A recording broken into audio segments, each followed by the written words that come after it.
A Monster Calls by Patrick Ness, 100 Years. Connor's grandma stopped outside his mum's hospital room. "Aren't you coming in?" Connor asked. She shook her head.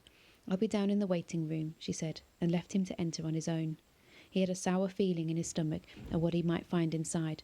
They'd never pulled him after school before, not in the middle of the day, not even when she was hospitalised last Easter. Questions raced through his mind, questions he ignored. He pushed open the door, fearing the worst. But his mum was awake, her bed in the sitting-up position. What's more, she was smiling, and for a second Connor's heart leapt. The treatment must have worked. The yew tree had healed her. The monster had done it. Then he saw that the smile didn't match her eyes. She was happy to see him, but she was frightened too, and sad, and more tired than he'd ever seen her, which was saying something. And they wouldn't have pulled him after school to tell him she was feeling a little better. "Hi, son," she said, and when she said it, her eyes filled, and he could hear the thickness in her voice. Connor could feel himself slowly starting to get very, very angry. "Come here," she said, tapping the bed covers next to her. He didn't sit there, though, slumping instead into a chair next to her bed. "How are you doing, sweetheart?" she asked, her voice faint, her breath even shakier than it had been yesterday. There seemed to be more tubes invading her today, giving her medicines and air and who knew what else. She wasn't wearing a scarf, and her head was bare and white in the room's fluorescent lights. Connor felt an almost irresistible urge to find something to cover it, protect it, before anyone saw how vulnerable it was. "What's going on?" he asked. "Why did Grandma get me out of school?" "I wanted to see you," she said, "and the way these morphine's been sending me off to Cloud Cuckoo Land, I didn't know if I'd have the chance later." Connor crossed his arms tightly in front of himself. "You're awake in the evening sometimes," he said. "You could have seen me tonight." He knew he was asking a question. He knew she knew too. And so he knew, when she spoke again, that she was giving him an answer. "I wanted to see you now, Connor," she said, and again her voice was thick and her eyes were wet. "This is the talk, isn't it?" Connor said, far more sharply than he'd wanted to. "This is—" He didn't finish the sentence. "Look at me, son," she said, because he'd been staring at the floor. Slowly, he looked back at her.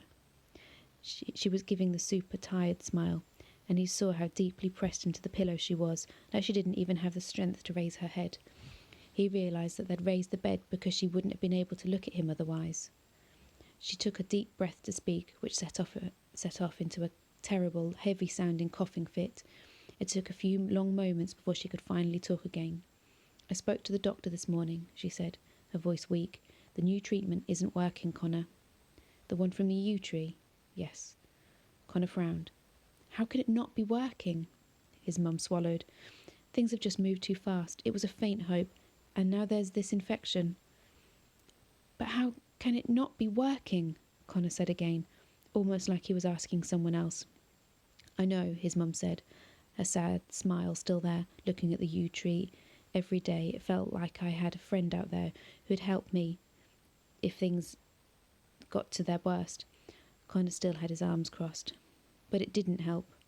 His mum shook her head slightly. She had a worried look on her face, and Connor understood that she was worried about him. "So what happens now?" Connor said. "What's the next treatment?" She didn't answer, which was an answer in itself. Connor said it out loud anyway. "There aren't any more treatments." "I'm sorry, son," his mum said, tears sneaking out of her eyes now, even though she'd kept up her smile. I've never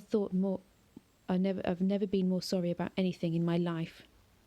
Connor looked at the floor again. He felt like he couldn't breathe, like the nightmare was squeezing the breath right out of him. "You said it would work," he said, his voice catching. "I know." "You said you believed it would work." "I know." "You lied," Connor said, looking back at her. "You've been lying this whole time." "I did believe it would work," she said. "It's probably what's kept me here so long, Connor, believing it so you would." His mother reached for his hand, but he moved it away. "You lied," he said again. "I think deep in your heart you've always known," his mother said. "Haven't you?" Connor didn't answer. "It's okay that you're angry, sweetheart," she said. "It really, really is." She gave a little laugh. "I'm pretty angry too, to tell you the truth. But I want you to know this, Connor. It's important that you listen to me. Are you listening?" She reached out for him again.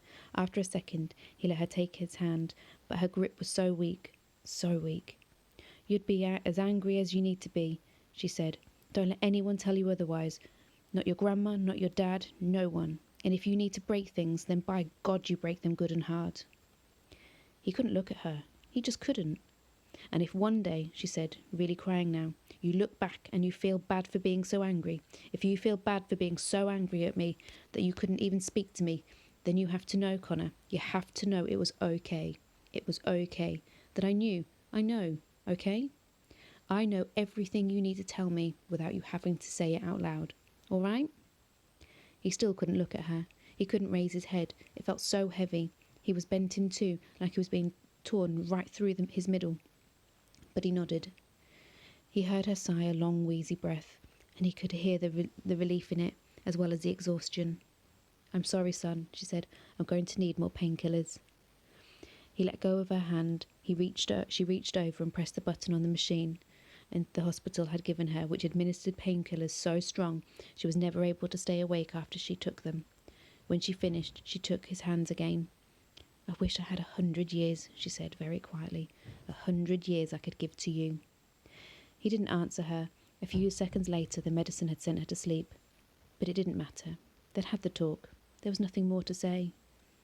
Connor, his grandma said, poking her head in the door sometime later. Connor didn't know how long. I want to go home, he said quietly. Connor, my home, he said, raising his head, his eyes red with grief, with shame, with anger, the one with the yew tree.